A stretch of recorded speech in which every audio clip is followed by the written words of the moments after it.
Hello, everyone. It's time for Vanished Chicagoland Stories, the podcast. I'm your host, Pete Costanis. This is episode 213, season 9. Today's date is April 19th, 2023, and welcome to the show.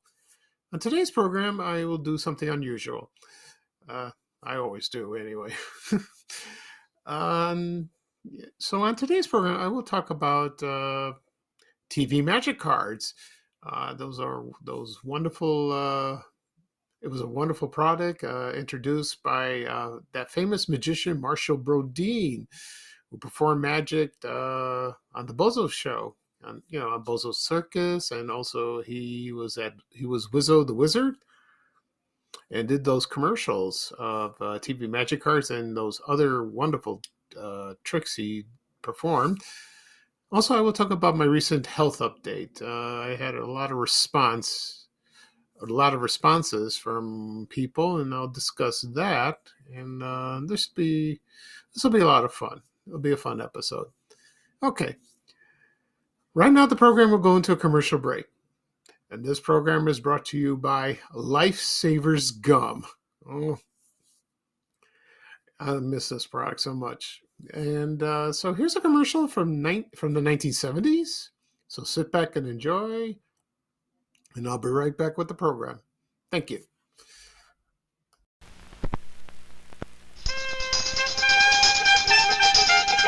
Introducing new Lifesavers Gum, the only gum with a Lifesaver flavor. Cherry, spearmint, lemon, orange, peppermint. Each flavor comes in a separate pack. New Lifesavers Gum, the only gum with the Lifesaver flavor. Okay, everyone, I am back. I hope you enjoyed the commercial for Lifesavers Gum. This was introduced in the 1970s.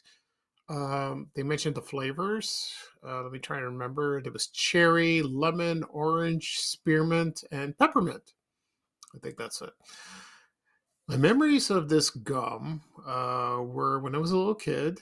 I lived in the Roseland neighborhood in Chicago on the south side.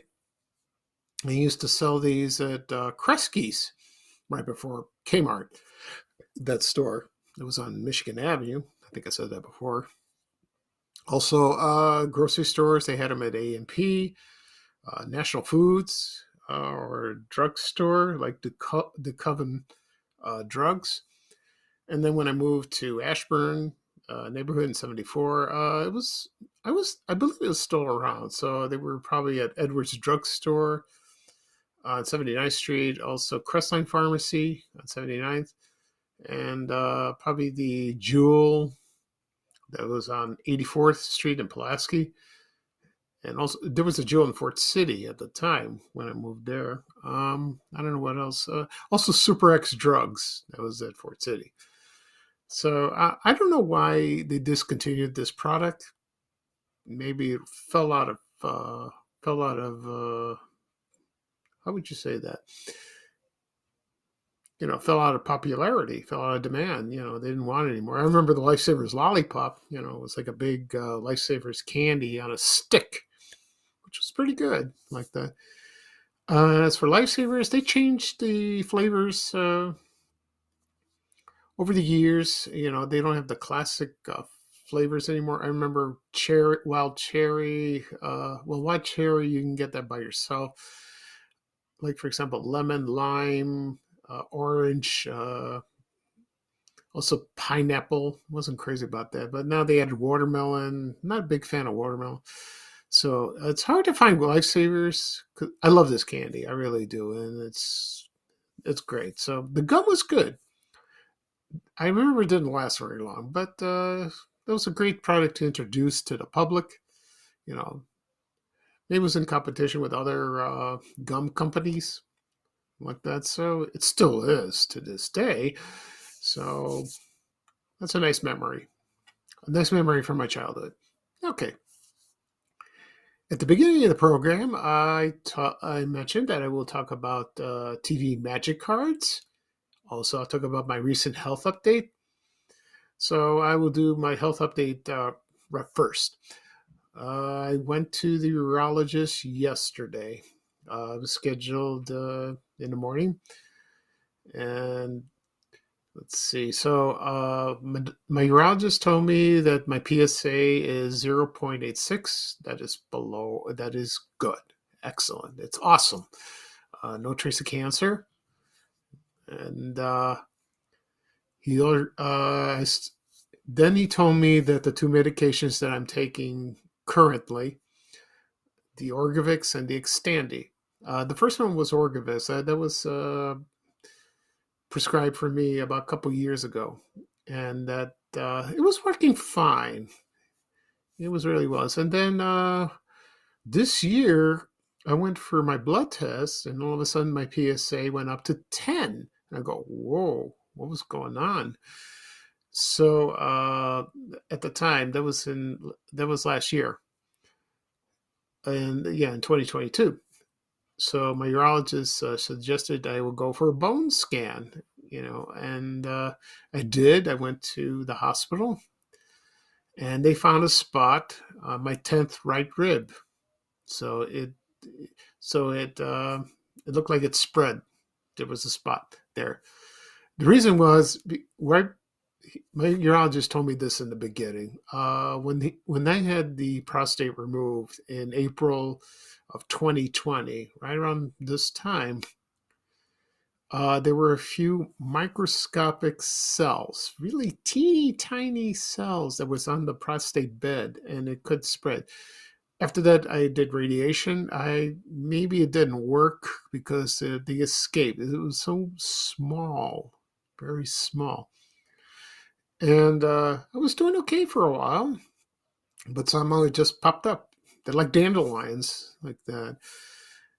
So, so last year, when I went to see the urologist, he strongly suggested I would take Xtandi, and that's not really a new drug. It's been around for quite a while, maybe a few years, and that sort of suppresses the cancer.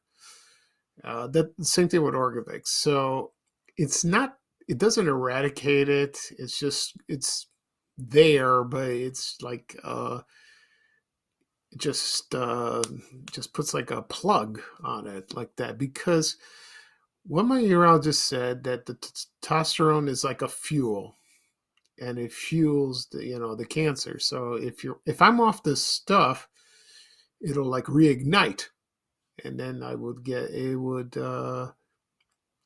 it'll come back. And he also said, the thing that you said yesterday, that was kind of scary to me, but it's also true that if I didn't have the operation or the radiation or these medications, I'd be dead now. He said bluntly. I'm glad, it's a good thing I went to him sooner, because before that, around a few years ago, I was going to the bathroom a lot. Something was up. I didn't feel well. Like I said, I went to the bathroom a lot in the middle of the night, and I don't know. I felt like I had anxiety, so something was up. So I went to my regular doctor. This was in 2019. He suggested you got to go to a urologist because your PSA went up to like 8.5. So can you find a urologist? So I did find one first. This was my father's. This belonged to my father, but he died and his son took over. And then I went to him and he did the exam. Where. And then I went for a biopsy.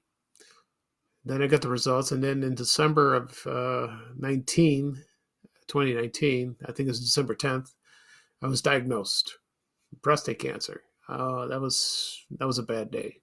I didn't like that day at all. Then I continued with him, but then I had trouble with the insurance. Then he dropped me. So I had to go find somewhere else to go. And luckily I found my other urologist. He's in Berwyn. So that, thank goodness. He's a good doctor. Wonderful man. And and when I went there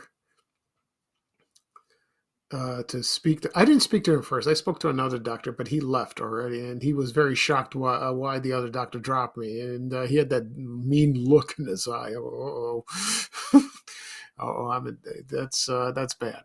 You know, it's kind of like disrespectful. But he says, luckily you came here. Okay. So when my current urologist told me, like, if you didn't have all these the surgery or the treatments, I would not be talking right now doing a podcast. So that was scary. That scared me to death. Ever since he said that to me, oh, I didn't I didn't like that, but I'm glad he told me. So, in other words, these medications that I'm taking every day, I take one per day for the Orgovyx in the morning. At night, I take 4 pills for Xtandi every night. And the Xtandi one makes me drowsy. Not drowsy, makes me fatigued, tired. I get hot flashes. Now they subsided a little bit. I'm not as tired anymore, and I don't get much hot flashes, so that's good. And they'll improve. He says they'll improve. You'll get used to it. Let's see what else. I'm trying to think what else he said. Yeah. So I'm waiting for the next refills for those to come. Also, he mentioned that, well, when I went to my regular doctor, I did a blood test and he said that my calcium elevated. When I told this to the urologist, he got the test results from him. He said it's a combination of those 2 pills. That's why your calcium went up. So he recommended a hematologist, and I'm waiting word on the hematologist so I can go see her. It's a woman doctor, and then probably prescribe me another medication, like I need another pill, and we'll take it from there. Hopefully soon. And so I hope that will be fixed. And it's not life threatening. Not really. It's concerning, but it's not life threatening.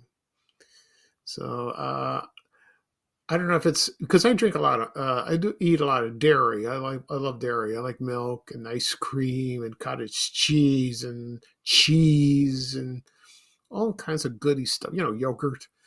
So I don't know if the hematologist is going to tell me do I have to cut down these things? You know, because they check the blood to see if it's good. You know, if it's working properly. If that's the case, then fine. You know, I could do that. You know, and so I will see my urologist next time, July 19th. I will have a procedure done. They're going to check my bladder. Not looking forward to that, but it's just in case because when you're a prostate cancer patient, the scar tissue around your lower part sometimes isn't stretched enough, so they have to do an operation. I've had that twice. It might be done again soon. So I might end up in the hospital, or it's a procedure in the office. So I don't know. I hope not. I'm not looking forward to it. So that's 3 months away. And but he says you're not really cancer free, but you're doing good. You know, I don't think I ever will be because it's still inside of me. It's still in there.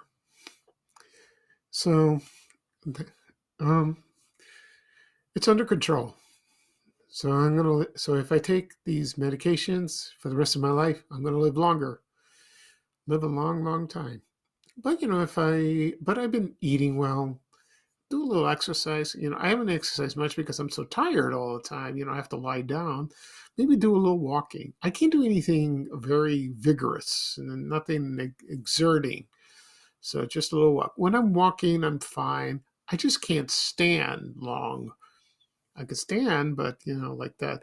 Because this past weekend it was Easter, and I went to church, and I had to stand most of the time, but I had to sit down because I was tired. So it was a little hard like that, and I feel like I want to lie down all day. But I'm doing better, with the fatigue. It's not as much. So that's good news. Really good news. And also, one thing the urologist said, if these medications don't work anymore, there'll be others. I have other options. So that's great. There's other pills. So thank God for that. Because back then, in the old days, they had nothing. Men did not go to the doctor. They never had checkups. That's still true for today. And because my dad sort of had it, but he had like a spot, but he went for radiation one day and it was gone. Thank goodness.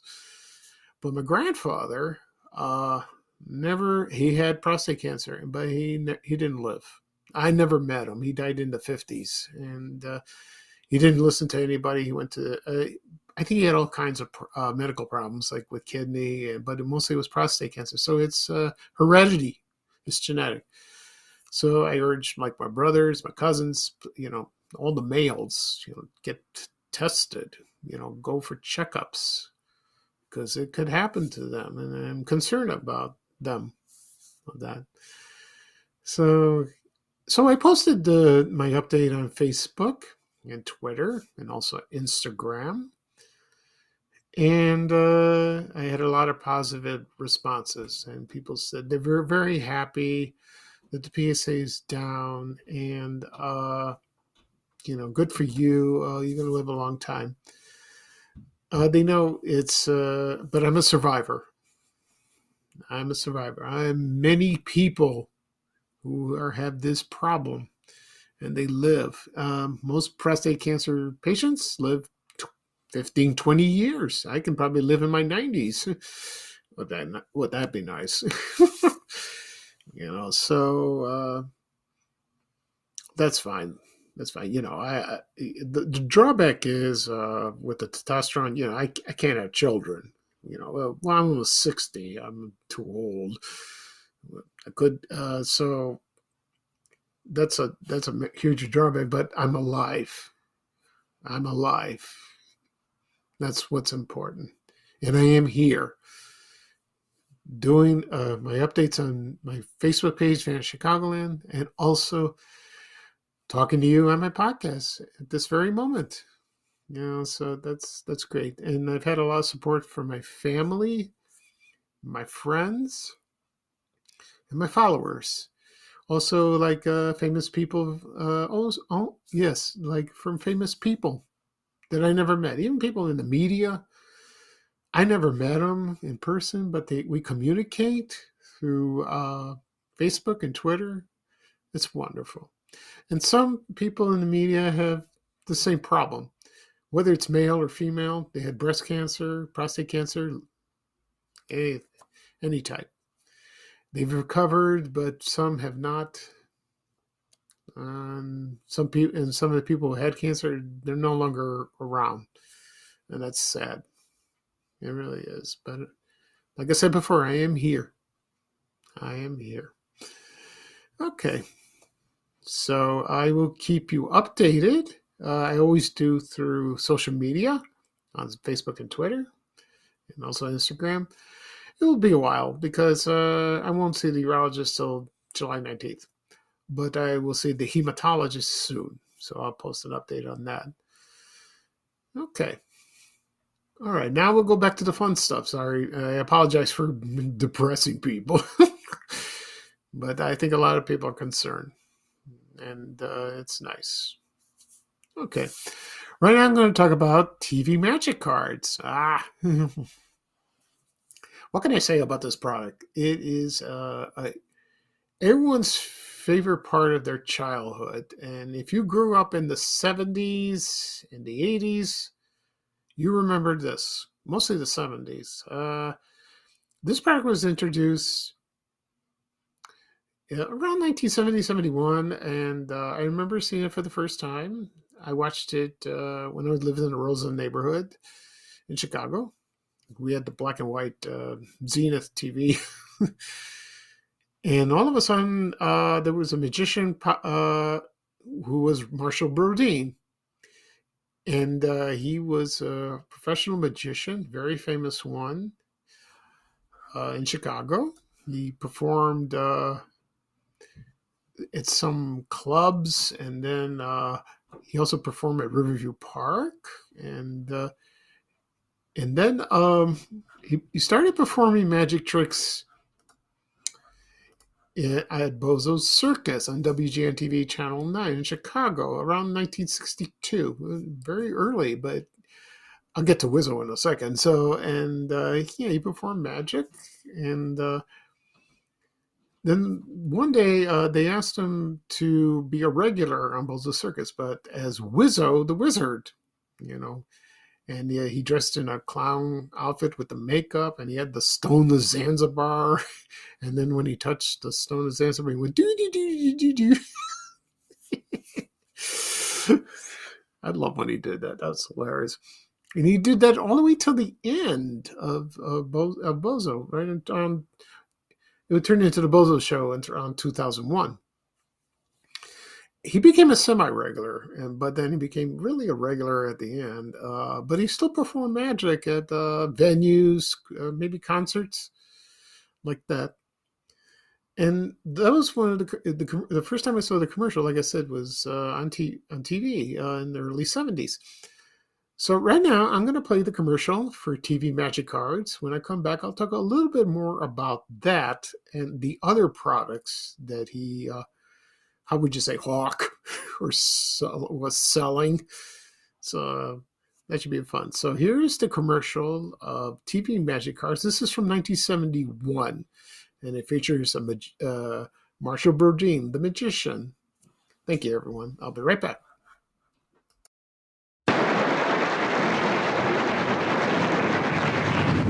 Hi, I'm Marshall Brodeen, a professional magician. You know, most magic tricks are easy once you know the secret. Now take magic cards. You don't have to be a magician to perform all kinds of amazing card tricks because it works by itself. Have someone take a card, place it back in the deck, tap the deck, it comes to the top. Put it back in the middle, and it's back on top again. Make 2 or 3 piles. Whatever pile they point to, the card is there. Now, for more fun, take the top card, tap it, and it changes to their card. Place it on the bottom, and they all change to their card. Cut the deck, and they're all different again. 6 or 60, you can work TV Magic Cards, the mechanical deck that works all by itself. TV Magic Cards, just $1.98 at Dominic's Finer Foods, Goldblatt's, or wherever you see the sign, and at Walgreen and Walgreen Agency drugstores. Okay, everyone, I am back. I hope you enjoyed the commercial for TV Magic Cards. I remember they came, in a red box, and they had the big A in the front. Like that. And my memories of TV Magic Cards, I did own that deck of cards.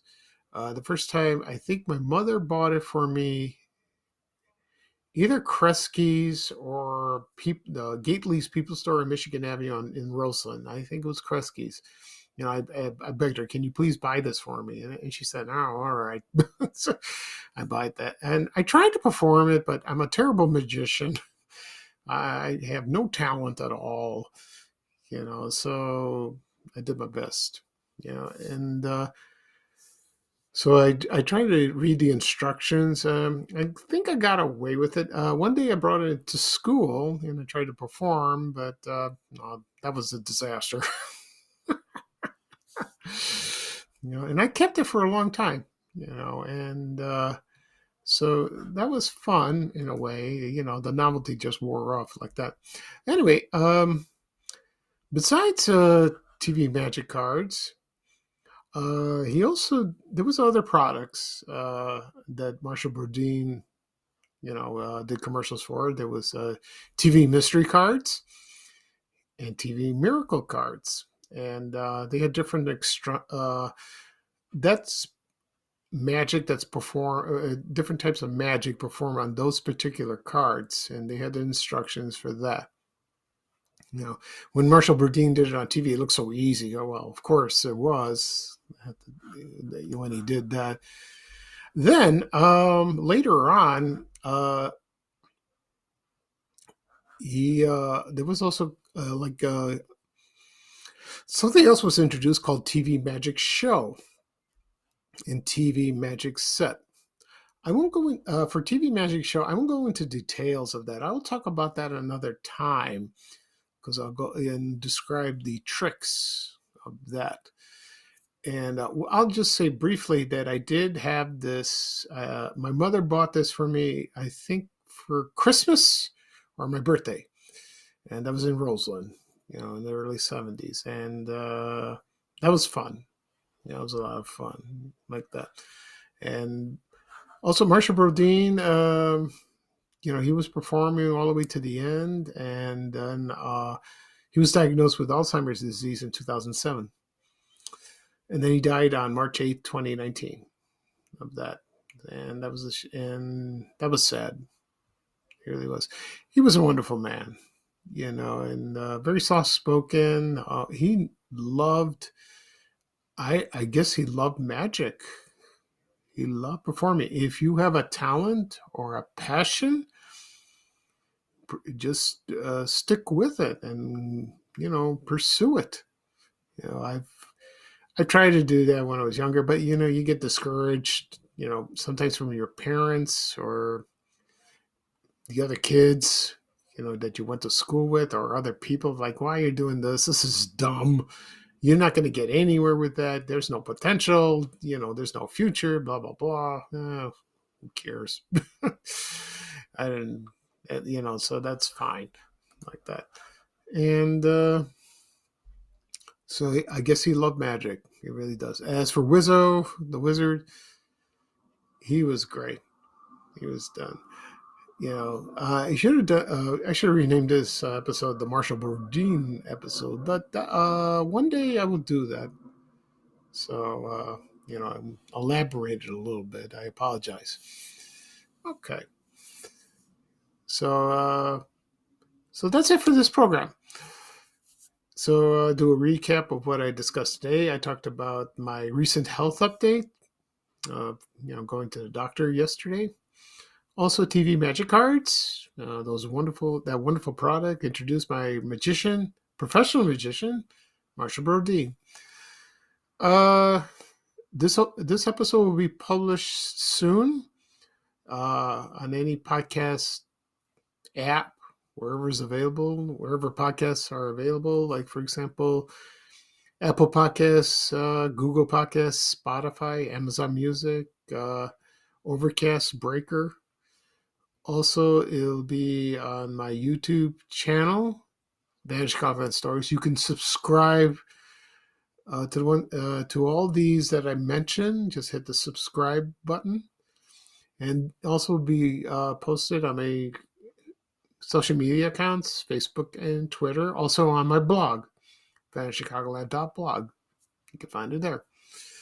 Okay, and I will do another podcast episode probably this weekend. I don't know what I'm going to talk about, but I got time. Probably something good, something interesting.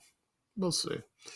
Okay, so this is Pete Castanis, your host for Vanish Chicagoland Stories. Thank you for joining me. I had a wonderful time talking to you. I hope you enjoyed the show. It was somewhat depressing a bit, but I had to let it all out. I feel better talking about this. It's therapeutic. It's helpful, and a lot of people reach out to me with the same problem I had, and it's nice. I have something in common. It's great. Okay, so here's bye-bye for me, and here is Ray Rayner saying bye with a little traveling music. So take care, everyone, and so long. We have to go. Bye.